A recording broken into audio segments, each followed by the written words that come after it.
On the night of August 8th, 2013, a 911 call came through to Coke County Dispatch in rural Texas.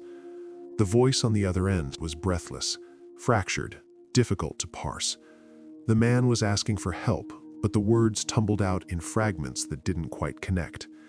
He mentioned running into someone or something. He talked about being in the middle of a field.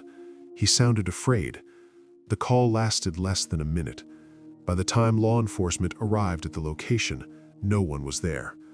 The man who made that call was 26-year-old Brandon Lawson. He has not been seen or heard from since. This is not a story about what happened to him. It is a story about what happens when someone asks for help, but the people listening cannot fully understand what is being asked.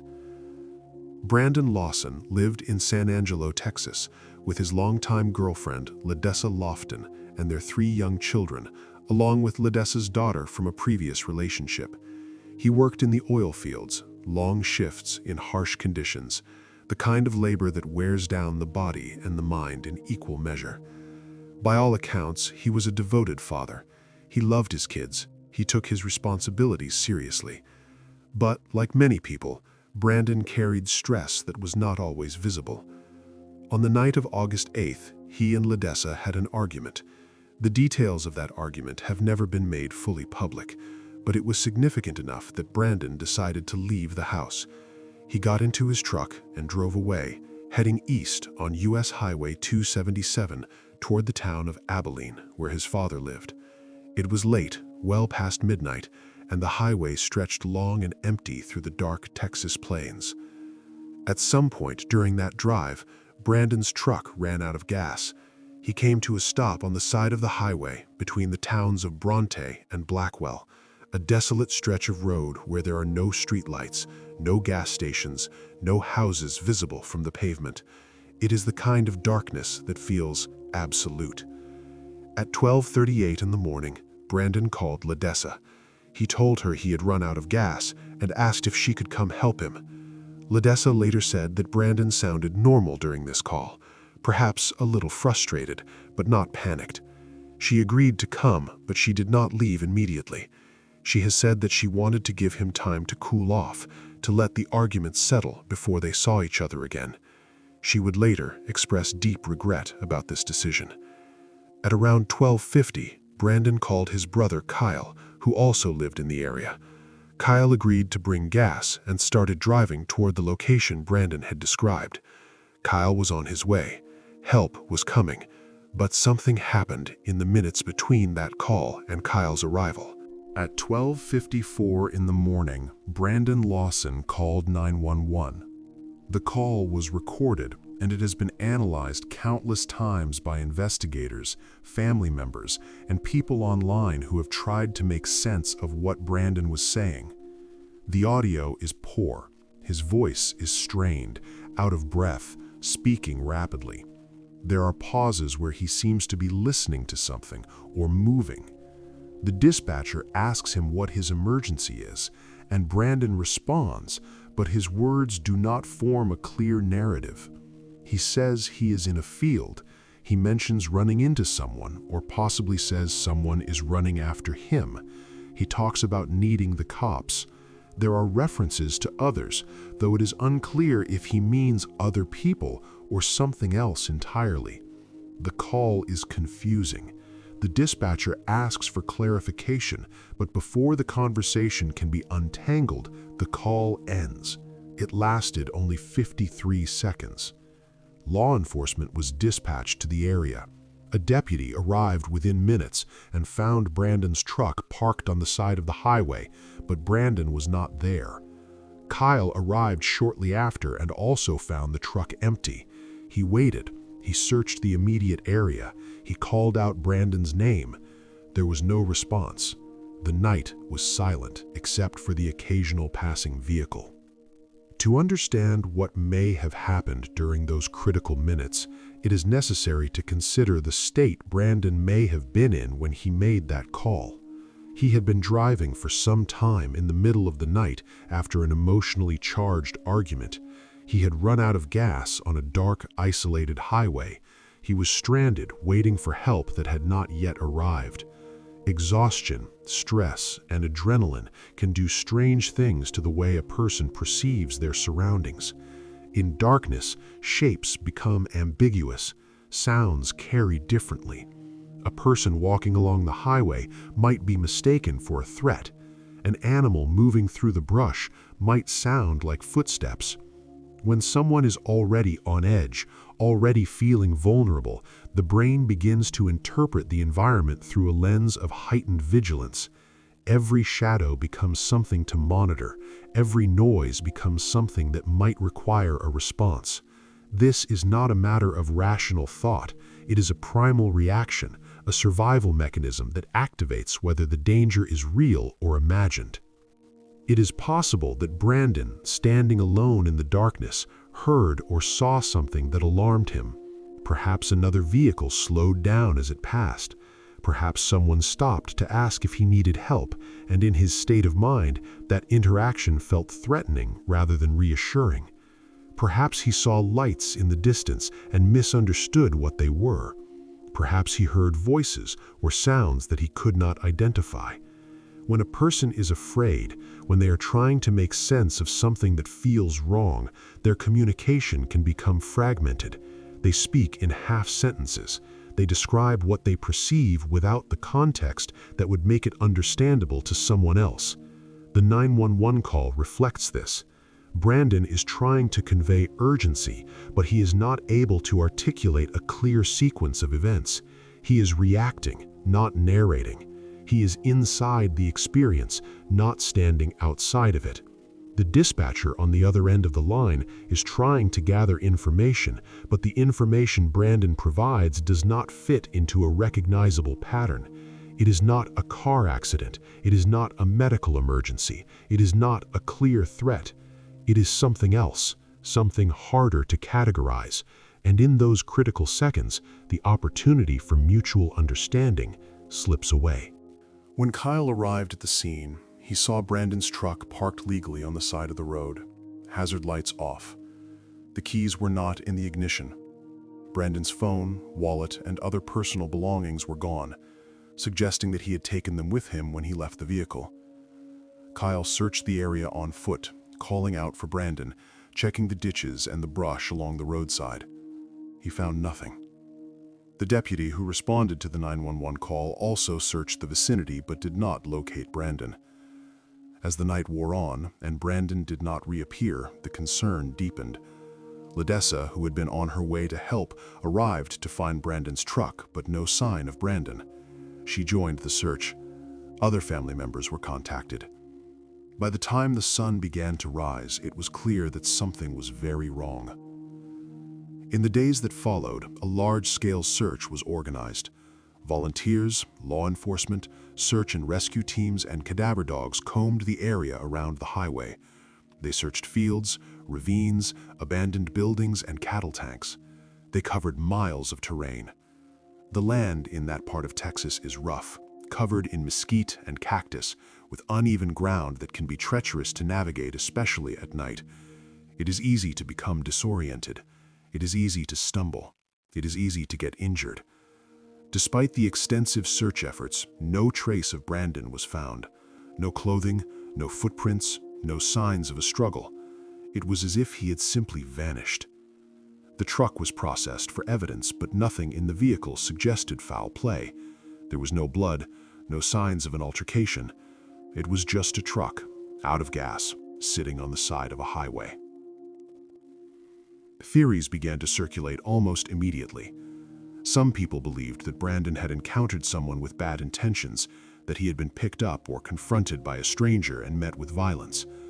Others suggested that he may have been in an altered state of mind, that substances or exhaustion had impaired his judgment and caused him to wander into the wilderness, where he succumbed to the elements or an accident. Some wondered if he had intentionally disappeared, though those who knew him found this difficult to believe. He was a father. He was devoted to his children. He had no history of abandoning his responsibilities. The 911 call, more than anything else, became the focal point of debate. People listened to it over and over, trying to decode the words, trying to find a clue buried in the static and the breathlessness. But the call, for all its urgency, does not provide clear answers. It provides only questions. What is often overlooked in the discussion of Brandon's disappearance is the simple fact that everyone involved tried to help. Ledessa agreed to bring him Cass. Kyle drove out in the middle of the night to assist his brother. The dispatcher took his call seriously and sent law enforcement to the scene. The deputy arrived quickly and searched the area. None of these actions were negligent. None of these people failed in their intention to help. But intention is not always enough. Help requires not only the willingness to provide assistance, but also the ability to understand what assistance is needed. When communication breaks down, when the person asking for help cannot convey what is happening in a way that others can interpret, the system falters. This is not a failure of character, it is a failure of connection. It is the gap between what is experienced and what is understood. In the months and years after Brandon's disappearance, his family continued to search for answers. They organized additional searches. They kept his case in the public eye. They spoke to the media, hoping that someone, somewhere, might have seen something or know something that could provide a lead. Ledessa, in particular, became a tireless advocate for her missing partner, speaking openly about the pain of not knowing, the agony of waiting for a phone call or a piece of evidence that never comes. In February of 2020, more than 6 years after Brandon vanished, human remains were discovered in a remote area not far from where his truck had been found. The remains were located in difficult terrain, the kind of place that would be easy to miss during a search, the kind of place a person might end up in if they were disoriented and moving without a clear destination. In February of 2022, after a long process of forensic analysis, the remains were officially identified as belonging to Brandon Lawson. He had been there all along, not far from the highway, but hidden by the land itself. The discovery of his remains provided some answers, but it also raised new questions. How did he end up where he was found? What happened in those minutes after the 911 call ended? Was he running from something or towards something? Did he believe he was in danger, or was he simply trying to find his way back to safety? The physical evidence cannot speak to his state of mind. It cannot tell us what he saw, what he heard, what he felt. It can only confirm that he was there, in that field, alone. The 911 call, in retrospect, takes on a different weight. It was not a prank. It was not a misunderstanding. It was a real plea for help from someone who was genuinely afraid, someone who was trying to communicate an experience that he could not fully articulate. The people who received that call did what they could with the information they had, but the information was incomplete, fractured, difficult to parse. By the time help arrived, Brandon was no longer where he had been. He had moved or been moved into a space where he could not be found. There is a tendency when examining cases like this to look for a single explanation, a clear narrative that ties everything together. But human experience is rarely that tidy. People do not always act in ways that make sense to others. Fear, exhaustion, stress, disorientation, these forces can alter perception and behavior in ways that defy logic. A person can be in genuine danger and yet describe it in a way that sounds implausible. A person can be asking for help and yet be unable to tell the people listening what kind of help they need. This is not a matter of dishonesty or exaggeration. It is a matter of being trapped inside an experience that is too immediate, too overwhelming to translate into coherent language. The 911 call captures this perfectly. Brandon is speaking, but he is not communicating. He is inside something, and the people listening are outside of it, trying to bridge a gap that in that moment cannot be crossed. What remains, now that Brandon's remains have been found, is the question of what he experienced in his final hours. The land where he was discovered is harsh. At night, it would have been dark, disorienting, filled with the sounds of animals and wind and nothing else. If he believed he was in danger, if he was running from something he perceived as a threat, he may have moved deeper into the wilderness without realizing how far he was going, how difficult it would be to find his way back. Exhaustion and fear can drive a person forward even when stopping would be the safer choice. The body moves on instinct. The mind, trying to process too much at once, loses the ability to plan, to strategize, to think beyond the immediate moment. In that state, a person can travel a surprising distance in a short amount of time. They can end up somewhere they never intended to be, somewhere that becomes their final location, not because they chose it, but because their body could not carry them any further. There are no villains in this story. There is no moment where someone made a decision that sealed Brandon's fate. There is only a series of small failures of communication, small gaps in understanding, small misalignments of timing and information. Ledessa did not leave immediately, but she was on her way. Kyle was driving to help, but he arrived minutes too late. The dispatcher tried to understand the 911 call, but the words did not form a clear picture. The deputies searched the area, but the area was vast and Brandon had already moved beyond the perimeter. None of these are acts of malice or neglect. They are simply the way things unfolded, the way the pieces fell into place in a manner that did not allow for rescue. This is the hardest truth to accept, that sometimes people try to help and it is not enough, not because they did not care, but because the circumstances did not allow for success. Brandon Lawson asked for help on the night of August 8th, 2013. He made phone calls. He reached out to the people he trusted.